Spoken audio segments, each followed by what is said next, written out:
Einstein यांना त्यांच्या कोणत्या सिद्धांतासाठी नोबेल प्राइज मिळाले होते? प्रश्न कठीण येतातच ना परीक्षेमध्ये. कोणत्यासाठी हे शिकवलंय बहुधा मी. हा प्रश्न, अशा प्रकारचा प्रश्न मी घेतल्यासारखा मला आठवतो.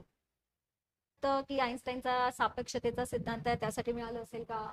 फोटो विजेचा सिद्धांत आहे त्यासाठी मिळालं असेल का? Theory of specific heat, theory of Brownian movement, कशासाठी मिळालं? फिजिक्सचे, कारण मी तुमचे बाकी प्रश्न घेतले होते तरी बऱ्यापैकी, पण मला असं वाटतं की फिजिक्स सुमित सरांनी घेतलं. सरांनी पण खूप डिटेलमध्ये घेतलंय त्या बॅचमध्ये, कारण थेरी प्लस न्यूमरिकल्स. सायन्सची जर बॅच तुम्ही एनरोल केली ती, तर त्या बॅचमध्ये मला 150-200 सेशन्स तर आरामात असतील. फोटो विजेचा सिद्धांत. When light shines on a metal, electrons can be ejected from the surface of the metal, आणि या फिनोमिनाला म्हणतात फोटो इलेक्ट्रिक इफेक्ट. जेव्हा लाईट हा मेटलवरती पडतो तेव्हा electrons can be ejected from the surface of the metal, याला म्हणतात फोटो इलेक्ट्रिक इफेक्ट. आणि याच्यासाठी अल्बर्ट आईन्स्टाईन यांना